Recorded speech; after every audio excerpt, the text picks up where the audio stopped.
الحمد لله رب العالمين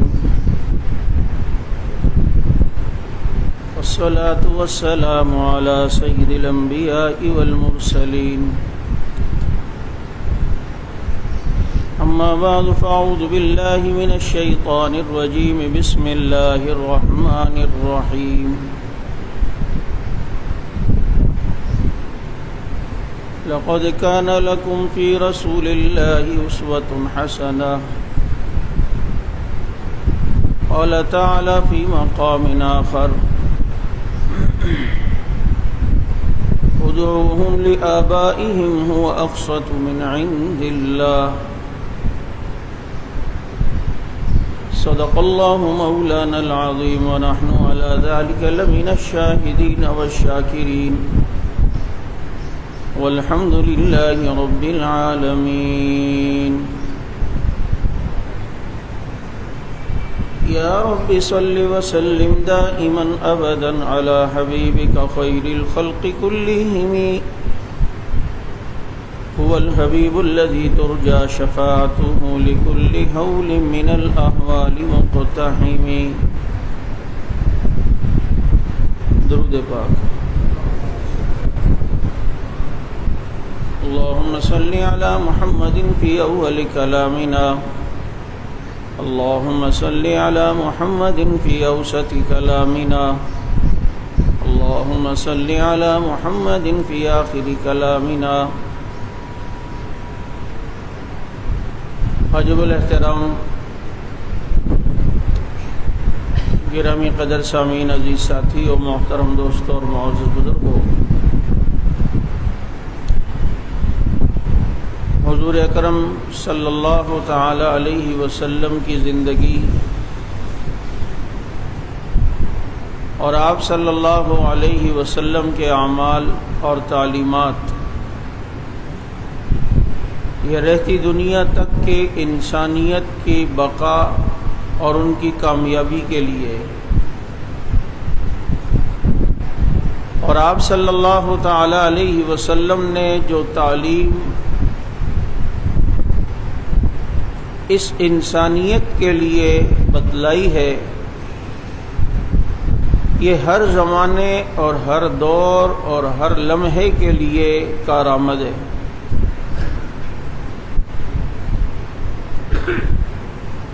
آپ صلی اللہ علیہ وسلم نے جو تعلیم اس امت کو عطا فرمائی، اس پر پریکٹیکلی طور پر، عملی طور پر جو لوگ چل کے گئے ہیں وہ حضرات صحابہ کرام رضوان اللہ علیہم اجمعین ہیں۔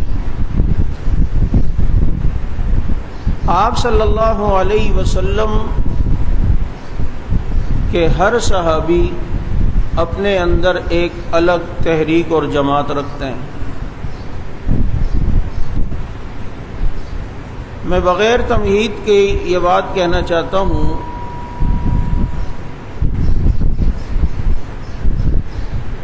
کہ آپ صلی اللہ علیہ وسلم کے صرف ایک صحابی ہیں، حضرت زید رضی اللہ تعالیٰ عنہ، جن کا نام قرآن کریم کی زینت بنا، باقی کسی کا نام قرآن میں نہیں ہے۔ فلما قضى زید منها وطرا، اور اس کی بھی وجہ ہے، حضرت زید رضی اللہ تعالیٰ عنہ آپ صلی اللہ علیہ وسلم کے منہ بولے بیٹے ہیں۔ یہ ڈاکوؤں نے ان کے علاقے سے انہیں اغوا کیا تھا اور مختلف علاقوں سے بکتے بکاتے یہ پھر مکۃ المکرمہ، پھر یہاں پر آپ صلی اللہ علیہ وسلم کے پاس آ کر مدینہ منورہ میں بکے۔ آپ صلی اللہ تعالی علیہ وسلم نے حضرت زید رضی اللہ تعالی عنہ کو اپنی غلامی میں لیا، اور مجھے بتلائیں کہ جس کو حضور کی غلامی کا شرف حاصل ہو جائے اس کی کتنی بڑی خوش قسمتی ہے۔ اب حضرت زید رضی اللہ تعالیٰ عنہ کے والد حضرت زید کو بہت ڈھونڈا کرتے تھے، اور جب تیز ہوائیں چلتی وہ حضرت زید کو یاد کرتے، بارش ہوتی حضرت زید کو یاد کرتے، حضرت زید رضی اللہ تعالی عنہ کے بارے میں ان کے والد کو کسی نے بتلایا کہ وہ فلاں علاقے میں ایک غلامی کی زندگی گزار رہے. ان کے والد وہاں سے تشریف لائے اور آپ صلی اللہ علیہ وسلم سے ملے اور آپ صلی اللہ علیہ وسلم سے کہا کہ میں ان کے والد ہوں. حارثہ نام تھا ان کا. چنانچہ آپ مجھ پر شفقت کریں، آپ جتنی قیمت لینا چاہتے ہیں لیں، میرے بیٹے کو آزاد کر کے یہ مجھے دے دیں. آپ صلی اللہ علیہ وسلم نے فرمایا کہ مجھے اس کی قیمت کی ضرورت نہیں ہے، میں زید کو بلاتا ہوں، اگر وہ خود آپ کے ساتھ جانا چاہتا ہے تو مجھے کوئی اعتراض نہیں، آپ بغیر قیمت کے لے جاؤ، اور اگر وہ میرے ساتھ رہنا چاہتا ہے تو پھر یہ اس کی مرضی ہے. تو ان کے والد نے کہا بلاؤ. وہ تو ذہنی طور پر یہ تیار تھے، بیٹا ہے بھائی، باپ کو دیکھے گا تو باپ کے ساتھ ہی تو جائے گا، غلامی کی زندگی کو پسند کرے گا. لیکن ان کے والد کو کیا پتہ تھا کہ اس غلامی میں جو زید کو اللہ نے مزے دیے ہیں وہ بادشاہوں کو اپنے تخت پر بھی حاصل نہیں ہے. حضرت زید رضی اللہ تعالیٰ عنہ کو بلایا اور فرمایا زید انہیں جانتے ہو؟ کہ یہ میرے والد ہیں. انہیں جانتے ہو؟ یہ میرے چچا ہیں. یہ تمہیں لینے کے لیے آئے ہیں، بتاؤ تم ان کے ساتھ جانا چاہتے ہو تو پھر چلا جاؤ، اور مجھے بھی تم جانتے ہو، اگر میرے ساتھ رہنا چاہتے ہو تو تمہاری مرضی. حضرت زید اٹھے اور جا کے رسول اللہ صلی اللہ علیہ وسلم کے ساتھ بیٹھ گئے اور فرمایا کہ میں آپ پر کسی کو ترجیح نہیں دے سکتا، میں ساری دنیا چھوڑ سکتا ہوں لیکن اس غلامی کی زندگی کو نہیں چھوڑ سکتا. تو آپ صلی اللہ علیہ وسلم نے حضرت زید کو اپنی گود میں لیا اور فرمایا اب یہ زید بن حارثہ نہیں، زید بن محمد ہے، اور عائشہ اس کی ماں ہے. جب ان کے والد نے دیکھا کہ بیٹا خود ہی خوش ہے تو مطمئن ہو کے وہاں سے چلے گئے. تو اب انہیں زید بن حارثہ کے بجائے زید بن محمد کہا جانے لگا. تو حضرت زید رضی اللہ تعالیٰ عنہ آپ صلی اللہ علیہ وسلم کے لے پالک بیٹے بن گئے، منہ بولے بیٹے بن گئے. آپ صلی اللہ علیہ وسلم کے ساتھ رہتے تھے.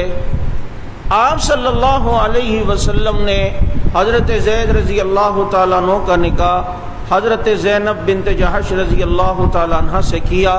حضرت زینب اس نکاح کے لیے ذہنی طور پر تیار نہیں تھیں، لیکن آپ صلی اللہ علیہ وسلم کا حکم تھا تو خاموش رہی. اور کیوں کہ حضرت زینب قریش خاندان کی بڑی عزت والی، اور حضرت زید پر بہرحال غلامی کا ایک جو ہے وہ نام تو لگا ہوا ہے. اب یہ شادی تو ہو گئی لیکن اس شادی کے اندر نباہ نہیں ہو سکا، اور 1 سال کے اندر اندر حضرت زید نے حضرت زینب کو طلاق دے دی. اب یہاں پر چونکہ حضرت زید رضی اللہ تعالی عنہ نے طلاق دی تو حضرت زینب رضی اللہ تعالی عنہا اس بات پہ کڑتی تھیں کہ میری نسبت ایسے شوہر کی طرف ہو گئی کہ جو ایک غلام تھا، اور یہ عرب کے اندر ایک بہت ہی معیوب سمجھا جاتا تھا. اب ذرا توجہ کرنا، صحابی ہو یا صحابیہ ہو، ان کی لاج اللہ کتنے رکھتے ہیں. ان کے دلوں میں آنے والا بوجھ، یا اگر ان کے دل میں کسی قسم کا ملال آئے، اللہ رب العزت اس کا بھی ازالہ کیسے فرماتے، ان کا دل نہیں توڑتے. آج دنیا صحابہ کو نہیں سمجھتی. میں کئی بار جھوم کے کہا کرتا ہوں، خدا کی قسم جس نے صحابہ کو قرآن سے سمجھا ہے وہ سمجھ جائیں گے کہ صحابہ تاریخی شخصیات نہیں ہیں، صحابہ کرام قرآنی شخصیات ہیں. ہم نے صحابہ کو قرآن سے پڑھا ہی نہیں. یہ لاڈلے کتنے اللہ کے، اور اللہ تعالیٰ پھر ان کی لاج کتنی رکھتا ہے. اگر کسی کا دل ٹوٹا ہو کسی معاملے میں، اللہ تعالیٰ اس زخموں پہ مرہم کیسے رکھتے ہیں. اگر ان کے دل پر کوئی چوٹ لگ گئی ہو، کوئی درد ہو گیا ہو، کوئی غم آ گیا ہو، کوئی پریشانی ہو گئی ہو، پھر اللہ رب العزت خود ان کے درد کا مرہم رکھتے ہیں اور پھر اس کا مداوع کرتے ہیں۔ اب یہاں حضرت زینب رضی اللہ تعالیٰ عنہ کے دل میں یہ بہرحال ایک چیز تھی کہ مجھ پر ایک غلام شوہر کی نسبت لگ چکی ہے۔ اب آئیے دوسری طرف دیکھیے، قرآن کریم کی آیت آ گئی اور کہا ادعوہم لآبائہم هو اقسط عند اللہ، کہ بچوں کو ان کے حقیقی باپ کی طرف نام لے کے پکارو، حقیقی باپ کی طرف منسوب کر کے پکارو، بچوں کو ان کے حقیقی والد کے نام سے اب پکارو۔ چنانچہ جب یہ آیت آئی تو حضرت زید کو زید بن محمد کے بجائے دوبارہ زید بن حارثہ کہا جانے لگا۔ بہرحال حضرت زید کے لیے ایک بہت بڑا دھچکا تھا اور یہ بہت بڑا صدمہ تھا اور ان کے دل پر ایک بہت بڑی چوٹ لگی کہ میری ایک نسبت تھی رسول اللہ صلی اللہ علیہ وسلم کے ساتھ اور مجھے فخر تھا کہ میں نے اپنے والد کو ریجیکٹ کیا، اپنے والد کو جھٹلایا، لیکن آج اللہ تعالیٰ کی طرف سے یہ حکم آ گیا کہ ان کو ان کے حقیقی باپ کے نام سے پکارا جائے۔ چنانچہ اب یہ زید بن محمد نہیں ہوں گے بلکہ یہ زید بن حارثہ کہلائے جائیں گے۔ حضرت زید کو یہ چوٹ لگی کہ میری نسبت حضور کے ساتھ ہوا کرتی تھی لیکن اب میری نسبت میرے اسی باپ کی طرف ہونے لگی، زید بن حارثہ۔ اب یہاں حضرت زید کے دل پہ چوٹ لگی، انہیں غم آیا، ادھر حضرت زینب کے دل پہ ایک چوٹ تھی اور ان کے دل پر ایک غم تھا کہ شوہر غلام تھا اور بہرحال طلاق تو ہو گئی لیکن ایک نسبت غلامی کی تھی۔ اب دیکھیے اللہ تعالیٰ دونوں کے دلوں کی لاج کیسے رکھتے ہیں، ان کے غم کا مداوع کیسے کرتے ہیں۔ اللہ تعالیٰ ان کے دل کے اندر آنے والے اس بوجھ کو اللہ تعالیٰ ہلکا کیسے فرماتے ہیں۔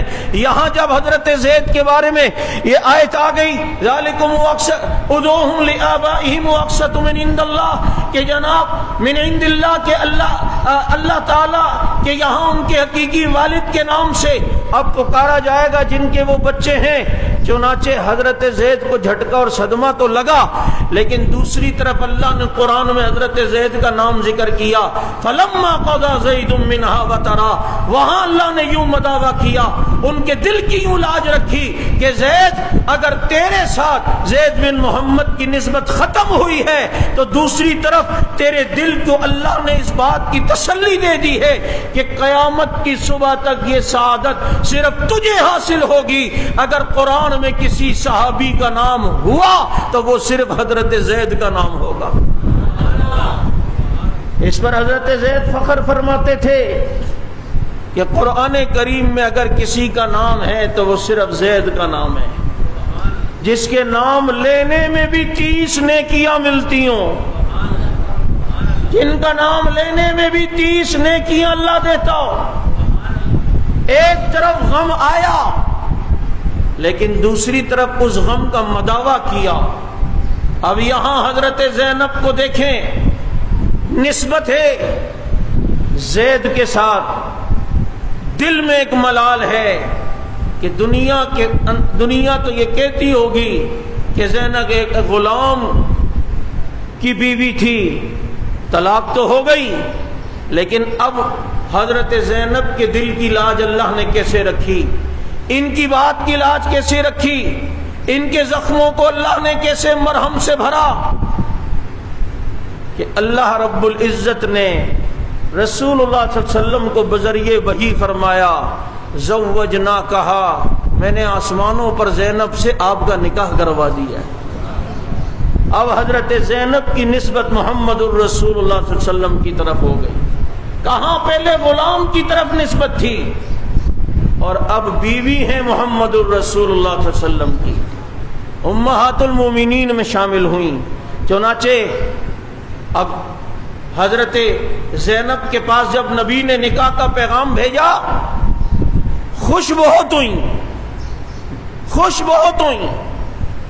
لیکن مزاج صحابہ سمجھو ذرا، اللہ کرے کہ اس میں سے کچھ زکوٰۃ ہمیں بھی مل جائے۔ ان کے نزدیک نبی کی تعلیم مقدم ہوتی تھی، ہمارے نزدیک اپنی خواہش مقدم ہوتی ہے۔ ان کے نزدیک یہ ہوتا تھا کہ محبوب کو تکلیف نہ پہنچے، ہم کہتے ہیں محبوب کو تکلیف پہنچتی ہے پہنچے، چاہے وہ گرمی میں کھڑا رہے، ہم سب نے ہاتھ تو ضرور ملانا ہے۔ اور اتنے عقل مند مرید ہوتے ہیں، حضرت گاڑی سے نکلیں وہ سامنے چھاؤں میں، یہ نہیں کہ سب وہاں کھڑے ہو جائیں، دھوپ ادھر ہے، سب وہیں جفیاں لگا رہے ہوں گے اور ماشاءاللہ ہاتھ ملا رہے ہوں گے، اور اوپر کڑکتی ہوئی یہ جون کی دھوپ حضرت پہ لگ رہی ہوگی، لیکن ہم ماشاءاللہ ہاتھوں کی برکت لے رہے ہیں اور ثواب کما رہے ہیں۔ کچھ دماغ سے بھی آدمی کو کام لینا چاہیے نا۔ اور پھر یہ نہیں پتا کہ پس اس دن ایک صاحب مجھ سے گلے ملے، اللہ اس کی اخلاص و محبت کو قبول فرمائے لیکن عقل بھی عطا فرمائے، پسینے میں ڈوبا ہوا ہے، اور پھر جب گلے لگ کر جو دبایا نا حضرت نے پوری جان، میرے خشک کپڑوں پہ سارے اس کے پسینے ماشاءاللہ جذب ہو گئے، حضرت کا سارا فیض میرے سینے میں منتقل ہو گیا۔ اب بدبو ایسی کہ تھوڑی دیر اگر حضرت اور محبت کا اظہار کرتے تو حضرت کو آپ کو کہیں آئی سی یو میں پہنچانا پڑتا، اور پھر ہوش میں لانے کے لیے پتہ نہیں کون کون سی عود اور کون کون سی عطریں ملنی پڑتی۔ تو یہ کوئی، آپ خود سوچیں، یہ محبت ہے؟ مزاج صحابہ سے سیکھو۔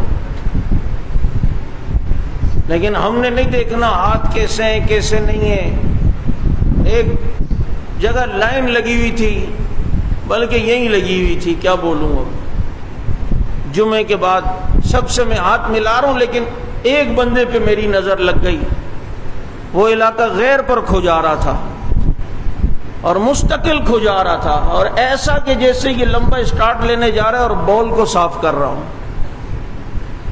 اور مستقل۔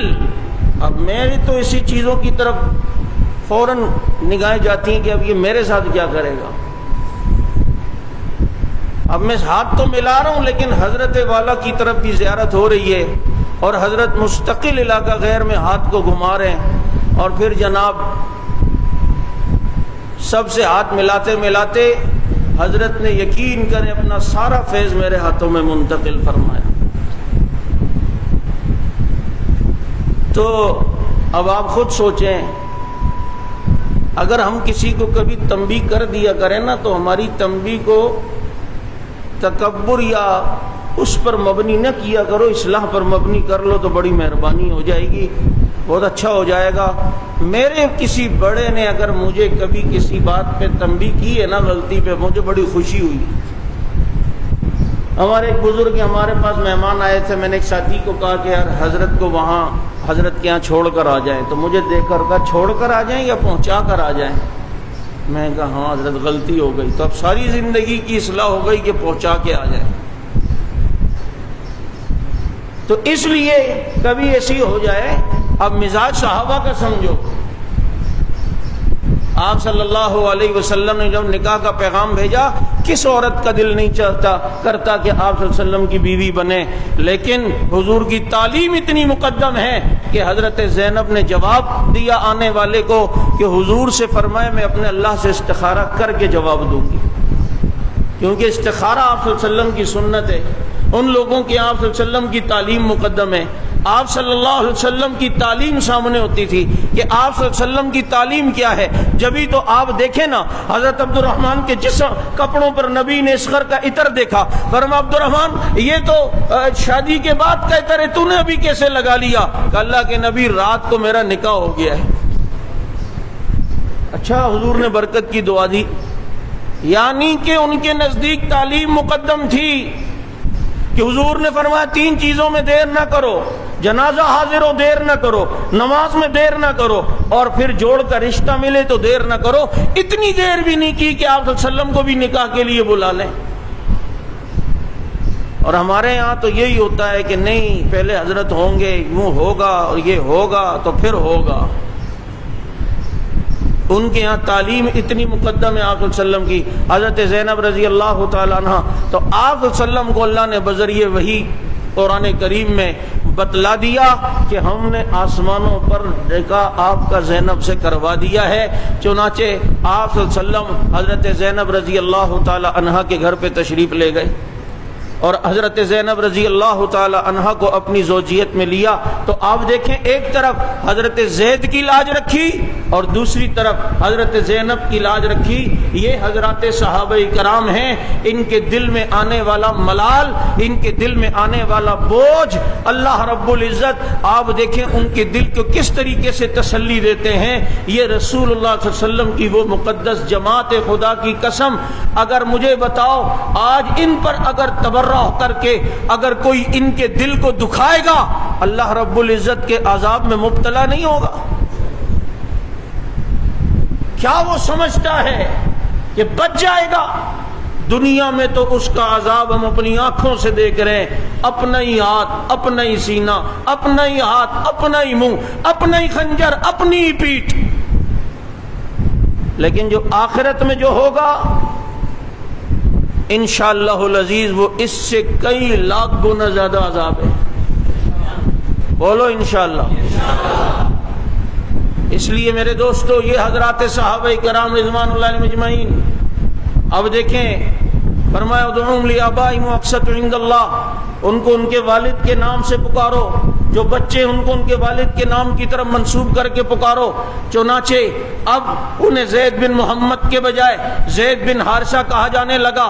ذرا توجہ کرنا، اب یہ جو آیت آئی ہے اس پر نبی نے سب سے پہلے عمل کیا، اور عمل یوں کیا کہ آپ صلی اللہ علیہ وسلم نے حضرت زید کو اب زید بن حارثہ کہلوانا شروع کروا دیا، اب زید بن محمد کی نسبت ان سے ختم کروائی۔ کیوں؟ اللہ نے کہا ہے، اور اس اللہ کے حکم پر سب سے پہلے میرے پیغمبر نے عمل کیا ہے۔ اور ایسا کبھی بھی نہیں ہوتا کہ اللہ ایک بات کا حکم دے اور نبی اس پر عمل نہ کرے، اللہ ایک بات کا حکم دے نبی اس پر چلے نہ، اللہ ایک بات کا حکم دے اور نبی ان کی مخالفت کرے۔ جب یہ بات سمجھ میں آ گئی تو آپ کو پھر یہ پتہ ہونا چاہیے، جب رب نے کہا جو بچے ہیں یہ بچیاں ہیں ان کو ان کے حقیقی والد کی طرف منسوب کر کے پکارا جائے، رہتی دنیا تک، جب تک آپ صلی اللہ علیہ وسلم دنیا میں رہے اس وقت بھی، آپ کے دنیا سے جانے کے بعد بھی نبی کی تینوں بیٹیوں کو بناتے رسول کہا جاتا تھا، بناتے نبی کہا جاتا تھا، کسی اور باپ کی طرف منسوب نہیں کہا جاتا تھا۔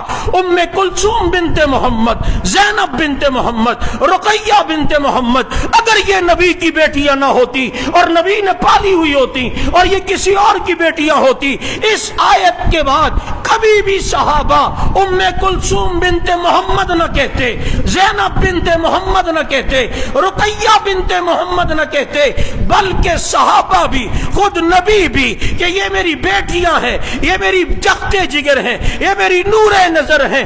عثمان کو جب دی ہے نکاح پڑھاتے ہوئے حضرت ام کلثوم کے لیے ام کلثوم بنت محمد کہا گیا، رقیہ بنت محمد کہا گیا۔ آج تک تواتر کے ساتھ امت نبی کی ان تینوں بیٹیوں کو بھی بناتے رسول کہتی ہے، بناتے نبی کہتی ہے، تو پتہ چلتا ہے نبی کی ایک بیٹیاں نہیں، نبی کی 4 بیٹیاں تھیں۔ کتنی بیٹیاں؟ کتنی؟ اگر یہ نبی کی بیٹیاں نہ ہوتی، نعوذ باللہ، جیسے کچھ لوگ کہتے ہیں، اور پتہ ہے یہ کیوں کہتے ہیں سے شیعہ، انہیں پتہ ہے ان کو نبی کی بیٹیاں مان کے پھر عثمان کی عظمت ماننی پڑے گی کہ عثمان کے گھر میں نبی کی 2 بیٹیاں ہیں۔ حضرت عثمان کے گھر میں کتنی؟ 2 بیٹیاں، پھر عظمت عثمان ماننی پڑے گی، پھر انہیں ذوالنورین ماننا پڑے گا۔ تو مان یا نہ مان، حضرت عثمان رضی اللہ عنہ کو جو اللہ نے فضیلت دی، روئے زمین پر یہ فضیلت قیامت تک کسی کو حاصل نہیں، بلکہ جب سے دنیا بنی ہے قیامت تک اگر کسی کے گھر میں کسی نبی کی 2 بیٹیاں نکاح میں آئی ہوں، یہ روئے زمین پر سعادت صرف حضرت عثمان کو حاصل ہے۔ ایک بیٹی کا انتقال ہوا تو دوسری بیٹی کا بھی نکاح، دوسری کا انتقال ہوا، فرمایا عثمان میری 40 بیٹیاں ہوتی، یکے بعد دیگرے میں تیرے سے ہی نکاح کرواتا جاتا۔ کچھ تو دیکھا تھا، کوئی کوالٹی تو تھی حضرت عثمان میں، جبھی تو پیغمبر اپنی بیٹیاں نکاح میں دے رہے ہیں۔ تو دیکھو اگر یہ نبی کی بیٹیاں نہ ہوتی حقیقی، نعوذ باللہ، تو انہیں پھر بناتے رسول کہا جاتا ہے اس آیت کے بعد۔ بات سمجھ آ رہی ہے یا نہیں؟ ام کلثوم بنتے حضرت رقیہ بنتے حضرت زینب بنتے اور فاطمہ بنتے رضی اللہ عنہن۔ اس آیت نے بتلا دیا کہ جناب رسول اللہ صلی اللہ علیہ وسلم کی یہ بیٹیاں ہیں، اور قرآن کریم نے بھی فرمایا یا ایھا النبی قل لازواجک وبناتک ونساء المؤمنین، یا ایھا النبی قل لازواجک وبناتک، ازواج بھی جمع لائے، بنات بھی، یہ نبی اپنی بیویوں سے بھی کہیں بیٹیوں سے بھی کہیں، بنات جمع ہیں یہاں۔ کہنے لگا یہ امت کی باقی جو عورتیں نا، ان کو نبی کی بیٹیاں کہیں، یہ ساری نبی کی روحانی بیٹیاں ہیں۔ میں نے کہا آنکھیں کھول، باقی جو امت کی بیٹیاں ہیں نا اس کے لیے الگ صیغہ ذکر کیا ہے، یا ایھا النبی قل لازواجک وبناتک ونساء المؤمنین، ان کے لیے الگ کہا ہے کہ یہ مومنوں کی جو عورتیں ہیں یہ الگ ذکر ہے۔ بہرحال اب مسئلہ یہاں پر یہ یاد رکھنا کہ اگر کسی نے کسی کی گود لیا ہے، یہ ہم گود تو لے لیتے ہیں لیکن پھر اس کے اندر احتیاط بھی ہو۔ اب آپ نے ایک بچے کو گود لے لیا، آپ کی بیوی نے اسے دودھ ہی نہیں پلایا، ایک تو صورت یہ کہ پہلے سے آپ کا بچہ ہے پھر آپ نے لیا اور بیوی نے دودھ پلا لیا، وہ مسئلہ الگ ہے، لیکن ایک اس کا بچہ ہی نہیں ہے تو دودھ ہی نہیں ہے، اب اس نے گود میں لے لیا، اب یہ اس کا منہ بولا بیٹا بن گیا۔ اور ہوتا بعض دفعہ ایسا ہے بچی لے لی اور 1-2 سال بعد اپنا بھی بچہ ہو جاتا ہے۔ اب یہ جب بچے بڑے ہو جاتے ہیں اور پھر جناب بہن کے ساتھ بائک پہ گھوم رہا ہے، یہ اس کی بہن نہیں ہے، پردہ لازمی ہے، شرعی طور پر جو حجاب ہے یہ لازمی ہے، یہ احتیاط کر سکتے ہو، تپڑ ہے تو پھر بھلے بچے لو، نہیں ہے تو پھر ان ساری چیزوں میں احتیاط ہو۔ اور جب یہ بچہ یا بچی جب بڑی ہو، اس کا نکاح ہوگا، اس کا جو حقیقی والد ہے نکاح کے ٹائم اس کے حقیقی والد کا نام لیا جائے گا۔ یہ نہیں ہے کہ اپنا نام کہ میرا بیٹا ہے یا میری بیٹی ہے، جا کے علماء سے پوچھ لو، اس سے نکاح نہیں ہوتا۔ بات سمجھ آ رہی ہے یا نہیں آ رہی؟ اس لیے یاد رکھو یہ کام لگتا تو بڑا آسان ہے، لیکن اس میں جو قیودات اور شرائط ہیں اگر اس پر عمل نہ ہوا تو بعد میں بڑے مسائل بھی ہوں گے۔ اب اس سے بعض لوگوں کو غلط فہمی ہوئی، کیا میسج چلتے ہیں، عورت اپنے نام کے ساتھ اپنے شوہر کے نام کی نسبت نہیں لگا سکتی، مسز کامران، مسز عدنان، نہیں، باپ کے نام کے علاوہ کسی اور کے ساتھ نسبت نہیں لگانی۔ ابے وہ باپ والا مسئلہ الگ ہے، شوہر والا مسئلہ الگ ہے، وہ مسئلہ الگ ہے، وہ بچے کو لینے کے متعلق۔ لیکن ایک عورت کی شادی ہو گئی، وہ اپنے نام کے ساتھ اپنے شوہر کا نام لگا سکتی ہے، عائشہ کامران، زینب عدنان، ناصر، مثال کے طور پہ ناصر رقیہ ناصر، تو اس طرح وہ اپنے شوہر کا نام لگا سکتی ہے، اس میں نو ٹینشن، کیونکہ اب اس کے شوہر کا نام لگانے سے کوئی نہیں سمجھتا کہ اس کا باپ ہے یہ، اس لیے وہ نسبت لگائی جا سکتی ہے شوہر کی۔ اور قرآن کریم میں، حدیث میں اس کی بہت ساری مثالیں۔ تو اس لیے شوہر کے ساتھ عورت اپنے نام کی نسبت لگا سکتی ہے، اس کے نام کے ساتھ جڑ سکتی ہے، وہ اس کے نام کے ساتھ لگا، یہ پابندی لگا رہا ہے شوہر کے نام کے ساتھ نہیں لگا سکتی۔ ابے وہ پورا اس کے ساتھ لگ سکتی ہے تو نام کیوں نہیں لگ سکتا؟ یہ کوئی مسئلہ ہے؟ اس لیے ٹینشن لینے کی ضرورت نہیں ہے۔ یہ بعض جو لوگ ہوتے ہیں نا جو ادھر سے بات نکالتے ہیں اور ادھر سے نکال کے اپنی طرف سے، ایسے لوگوں سے اللہ میں بچنے کی توفیق عطا فرمائے۔ اب حضرت زینب سے نبی کا نکاح ہوا، حضرت زینب اتنی برکت والی ہیں، وہ فرماتی ہیں میرے نکاح کی کچھ خصوصیات ہیں، ایک تو میرا نکاح آسمانوں پہ اللہ نے پڑھایا ہے، اور دوسرا میرے نکاح کے وقت پردے کی آیت نازل ہوئی ہے، اور تیسرا نبی نے پرتکلف ولیمہ میرے نکاح میں کیا ہے، تقریباً 300 صحابہ کو بلایا، پرتکلف ولیمہ. اور حضرت صفیہ رضی اللہ عنہ سے یا حضرت جویریہ سے جو نکاح ہوا اس میں نبی کا ولیمہ کیسا تھا؟ صحابہ کوئی پنیر لایا، کوئی کھجور لایا، کوئی جناب وہاں سے پھل لایا اور اپنے اپنے گھروں سے لائے اور بیٹھ کر نبی کا ولیمہ ہو رہا ہے. اور فرماتے ہیں کہ اس ولیمے میں گوشت نہیں تھا. تو نبی چونکہ امیروں کے بھی نبی ہیں، غریبوں کے بھی نبی ہیں، اس لیے دونوں راستے امت کو بتائے. اگر بابا تیرے پاس خرچہ ورچہ نہیں ہے اس طرح بھی ولیمہ کر سکتا ہے، اور اگر خرچہ ورچہ ہے تو پھر تو اس طرح پرتکلف ولیمہ بھی کر سکتا ہے. وہ امیروں کا بھی نبی ہے، غریبوں کا بھی نبی ہے. نہیں ہے پیسے تو جتنی چادر ہے اتنا پاؤں پھیلایا کرو. ہمارے یہاں مسئلہ یہ حال میں ولیمہ ہونا چاہیے، رخصتی بھی حال سے. تپڑ نہیں ہے تو نہیں کرو نا بھائی، کیا دکھلاوا پالیسی ہے؟ اسی کا نام تو سادگی ہے کہ جب گنجائش نہیں ہے تو نہیں، کوئی بات نہیں.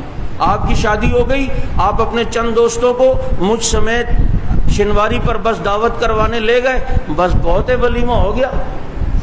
شنواری پر بھی نہیں، یہاں کہیں اگر ہوٹل پہ بھی کسی کو ولیمے کی نیت سے دال چٹنی بھی کھلا دی، یہ بھی ولیمے کی نیت کی، یہ بھی ولیمہ ہو گیا. اور پھر اس نکاح کے اندر ایک بات اور بھی ہوئی، وہ کیا کہ آپ صلی اللہ علیہ وسلم نے کہ جب نکاح ہوا نا تو گھر میں 2-3 صحابہ بیٹھے ہوئے ہیں. اب ان کی وجہ سے اللہ امت کی اصلاح بھی فرماتے ہیں. آپ صلی اللہ علیہ وسلم چاہتے تھے اب یہ چلے جائیں، میں بیگم سے خلوت میں جا کے ملوں، لیکن وہ نہیں اٹھے. آپ صلی اللہ علیہ وسلم نے سوچا کہ ان کو اٹھانے کا طریقہ ہے کہ میں خود باہر چلا جاؤں. خود باہر چلے گئے اور باہر چہل قدمی کرنے لگے. پھر ایک صحابی سے فرمایا جا کے دیکھو، گئے، وہ دیکھا تو نہیں گئے. پھر بھیجا تو فرمایا کہ وہ چلے گئے. تو پھر وہ آئے آپ صلی اللہ علیہ وسلم، اس پر قرآن کی آیت آ گئی، ان ذالکم کان یؤذی النبی فیستحیی منکم واللہ لا یستحیی من الحق. تمہاری ان باتوں سے پیغمبر کو ایذا ہوتی ہے اور وہ یہ بات کہتے ہوئے شرماتے ہیں، لیکن اللہ یہ بات کہتے ہوئے نہیں شرماتا. لہذا فإذا طعمتم فانتشروا، بس جب کھانا کھا لو تو چلے جاؤ. یہ نہیں ہے کہ کھانا کھانے کے بعد بھی گھر پہ اتنی دیر تک بیٹھے ہیں. یہ تعلیم ہے، یہ رسول اللہ صلی اللہ علیہ وسلم کا دین ہے. یہاں جہاں اور تعلیم دی ہے وہاں معاشرت کی بھی تعلیم دی ہے کہ مہمان بیچارہ بار بار گھڑی کو بھی دیکھ رہا، اور یہ سادہ گل اس کو بھی نہیں سمجھ رہا کہ یہ بار بار گھڑی کو دیکھ رہا ہے، اب تو چلا جاؤں. بعض ایسے بھی ہوتے ہیں مریض کی عیادت کرنے آتے ہیں، بچے پک جاتے ہیں، ابے بابا جاؤ ادھر سے، اسے تکلیف ہے، نہیں بیٹھے میں، اور ادھر کی ادھر، ادھر کی ادھر. یہ تعلیم ہے کہ کھانا کھایا اب جاؤ.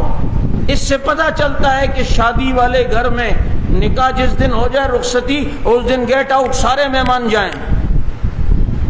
یہ ہمارے بعض خاندانوں میں یہ رسم ہوتی ہے، خصوصاً ہماری پختون برادری، ان کے یہاں تو 4 5 دن تک مہمان جو ہے نا، مہمان بھی اور مہمانیاں بھی، ممانیاں بھی اور نانیاں بھی، سب چپکی ہوئی بیٹھی ہوتی ہیں دلہن کے ساتھ، اور باہر دولہا بیچارہ انتظار میں ہوتا ہے، یار کل ازے یار دمانا نزے یار. پرسوں میری ایک دوست سے بات ہوئی، میں نے کہا یہ رسم ختم کرنا ہے. کہتے میں نے بولا تو ہے تو مشکل ہے، لیکن میں نے اپنے گھر والوں سے کہا ہے میں 5 منٹ کے لیے جاؤں گا اکیلے، لیکن جاؤں گا ضرور. اور پھر میں نے کہا خلوت سیاح بھی ہو جائے تو کافی ہے. اب پھر کہتا ہے پھر اس کے بعد میں ولیمہ کروں گا، تاکہ ولیمے کی تعریف تو، کیونکہ ولیمہ اس کھانے کو کہتے ہیں جو بیگم سے ملاقات کے بعد کھانا کھلایا جائے. ادھر ماشاءاللہ بیگم کو دیکھا ہی نہیں ہے اور ولیمے دوسرے کھا رہے ہیں، اور دولہے کے حلق سے غم کے مارے اتر ہی نہیں رہا، اور وہ چاہ رہا ہے کہ جناب اتر جائے، لیکن نہیں. تو یہ بات کوئی طریقے کی تھوڑی ہے. وہ سج کے آتی ہے دولہے کے لیے، اور دولہا بیچارہ انتظار میں ہوتا ہے، دا میل مکل ازی یار یہ کب جائیں گے. تو اس طرح کی سچویشن نہ ہو. اور ہمارے بعض جگہوں پر، ہر علاقے کے ہر خاندان میں یہ مسئلے ہیں. بعض دفعہ جو ہے وہ گھروں میں بیٹھ جاتے ہیں، اور پھر دلہن کے کمرے میں بیٹھے ہوئے سہیلیاں بیٹھی ہیں، وہ جا ہی نہیں رہی. اب وہ دولہا بیچارہ پریشان ہے. یہاں اللہ کے نبی صلی اللہ علیہ وسلم نے یہ آپ قرآن کریم نے تعلیم دی ہے کہ ایسے موقع پر فوراً اپنے اپنے گھروں کو چلے جاؤ. اس لیے تعلیمات نبی ہمارے سامنے ہو, آپ صلی اللہ علیہ وسلم کی تعلیمات جب سامنے ہوگی تو انشاءاللہ العزیز اس میں ہمیں دنیا میں بھی اللہ سکون دیں گے اور آخرت کا سکون تو ہے ہی ہے. تو یہ ساری جو رسمیں شسمیں یہ ہمارے اکثر اردو اسپیکنگ طبقے کے اندر آپ نے دیکھا ہوگا, یہ جوتا چھپائی کی رسم بھی ہوتی ہے, دولہے میاں کا جوتا غائب اور چوری اوپر سے سینہ زوری, اور پھر کہتے ہیں اتنے پیسے دیں گے تو جوتا ملے گا, اتنے پیسے دیں گے تو جوتا میں دوسرا جوتا اتار اور کہ یہ والا جوتا ملے گا. اور میں ساتھیوں سے کہا کرتا ہوں نا کہ شادی میں تو سالیاں جوتا چھپاتی ہیں, پتہ نہیں مسجد میں کون سے سالے آتے ہیں سارے جوتے چھپا کے لے جاتے ہیں. تو سالیوں سے بھی بچو, سالوں سے بھی بچو. اللہ تعالی ہمیں ہر قسم کے فتنوں سے بچنے کی توفیق عطا فرمائے. وآخر دعوانا الحمدللہ رب العالمین.